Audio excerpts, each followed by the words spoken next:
नमस्कार। आज हम बात करने वाले हैं भारत की सबसे बड़ी asset management company ICICI Prudential AMC के आईपीओ के बारे में। हम इसके बिजनेस को समझेंगे, इसके फाइनेंशियल्स पर नजर डालेंगे और इसके पॉजिटिव और नेगेटिव पॉइंट्स को भी जानेंगे। और आखिर में सबसे बड़े सवाल का जवाब ढूंढेंगे, क्या इस आईपीओ में अप्लाई करना चाहिए। तो चलिए शुरू करते हैं। तो चलिए सबसे पहले ये समझते हैं कि आखिर ये कंपनी है क्या और करती क्या है। अब जरा इस कंपनी के साइज का अंदाजा लगाइए। ये 10.1 ट्रिलियन रुपए से भी ज्यादा के एसेट्स को मैनेज करते हैं। मतलब इतने बड़े पैमाने पर ये काम करते हैं जो इन्हें इंडस्ट्री का एक बहुत बड़ा खिलाड़ी बनाता है। ये देखिए, ये चार्ट इनकी मार्केट में पकड़ को साफ साफ दिखाता है। एक्टिव म्यूचुअल फंड मार्केट में इनकी हिस्सेदारी 13.3% है। ये नंबर बताता है कि कितने सारे निवेशक इन पर भरोसा करते हैं।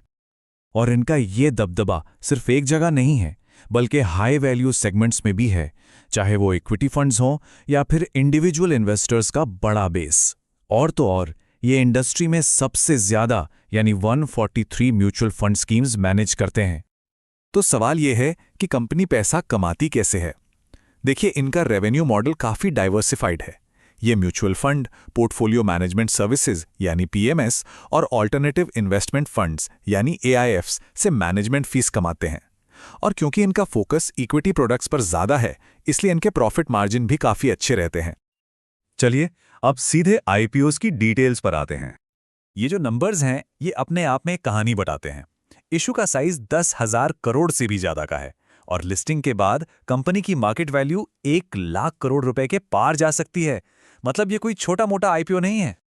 अब एक बहुत ही जरूरी बात, ये आईपीओ 100% ऑफ अ सेल यानी ओएफएस है।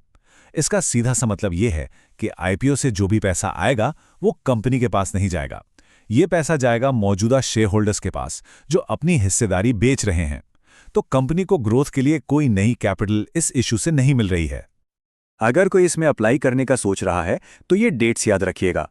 12 दिसंबर से बिडिंग शुरू हो रही है और 19 दिसंबर को स्टॉक मार्केट पर इसकी लिस्टिंग हो जाएगी। ठीक है, तो कंपनी बड़ी है, मार्केट लीडर है, लेकिन इनके फाइनेंशियल्स कैसे हैं? आइए अब इनकी ग्रोथ स्टोरी पे नजर डालते हैं। कंपनी के रेवेन्यू को देखें तो ग्रोथ जबरदस्त है।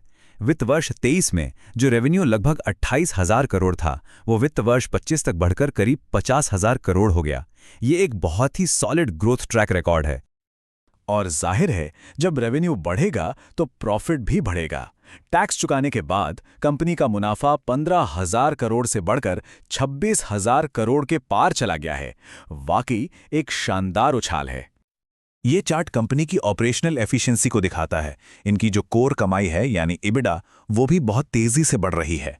ये एक हेल्दी बिजनेस की निशानी है। और अब ये नंबर देखिए, 86.8% का रिटर्न ऑन इक्विटी। ये नंबर सच में कमाल का है। ये बताता है कि कंपनी अपने शेयर होल्डर्स के लगाए हुए हर रुपए पर कितना जबरदस्त रिटर्न कमा रही है। ये एक बेहद एफिशिएंट प्रॉफिट बनाने वाली मशीन की तरह है। ठीक है, तो अब तक सब अच्छा लग रहा है, पर एक सही फैसला लेने के लिए सिक्के के दोनों पहलू देखना जरूरी है, यानी कंपनी की ताकत और उसके सामने खड़े रिस्क्स। पॉजिटिव साइड की बात करें तो लिस्ट काफी लंबी है। ये देश की सबसे बड़ी एएमसी है, इनका इन्वेस्टर बेस बहुत मजबूत है, प्रोडक्ट्स की भरमार हैं और ये बेहद प्रॉफिटेबल कंपनी है। लेकिन जैसा कि हर निवेश में होता है, यहां भी कुछ रिस्क हैं जिन पर ध्यान देना जरूरी है। देखिए, इनका पूरा बिजनेस शेयर बाजार के उतार चढ़ाव पर निर्भर करता है। अगर मार्केट गिरता है तो इनके एयूएम और रेवेन्यू दोनों पर सीधा असर पड़ेगा। और हां, ये सेबी के कड़े नियमों के तहत काम करते हैं। अब आते हैं सबसे मजेदार हिस्से पर, वैल्यूएशन। आखिर ये कंपनी अपने कॉम्पिटिटर्स के मुकाबले कहां खड़ी है। ये टेबल काफी कुछ कहती है। भले ही इसका पीई अभी फाइनल नहीं है, लेकिन इसका रिटर्न ऑन इक्विटी देखिए।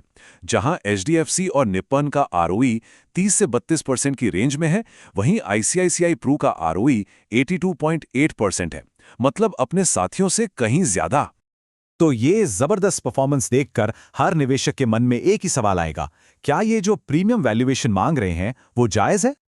तो इन सब बातों के बाद सवाल वही है, क्या करें? अप्लाई करें या ना करें? चलिए फाइनल फैसले पर आते हैं। देखिए, फैसला आसान नहीं है। एक तरफ कंपनी का बड़ा नाम, जबरदस्त प्रॉफिटेबिलिटी और लिस्टिंग पर अच्छे गेन्स की उम्मीद इसे आकर्षक बनाती है। वहीं दूसरी तरफ बाजार में गिरावट का डर और ये बात कि ये एक 100% ऑफर फॉर सेल है, थोड़ा सोचने पर मजबूर करती है। आखिर में ये फैसला इस बात पर निर्भर करता है कि कोई निवेशक बाजार का कितना रिस्क ले सकता है और उसे भारत की एसआईपी कल्चर की लॉन्ग टर्म ग्रोथ पर कितना भरोसा है। तो ये थी हमारी गहरी पड़ताल आईसीआईसीआई प्रूडेंशियल एएमसी के आईपीओ पर। अब सवाल ये है कि आपका क्या फैसला है? क्या आप इसमें अप्लाई करेंगे? अपने विचार नीचे कमेंट्स में जरूर बताइएगा और ऐसे ही एनालिसिस के लिए सब्सक्राइब करना मत भूलिएगा।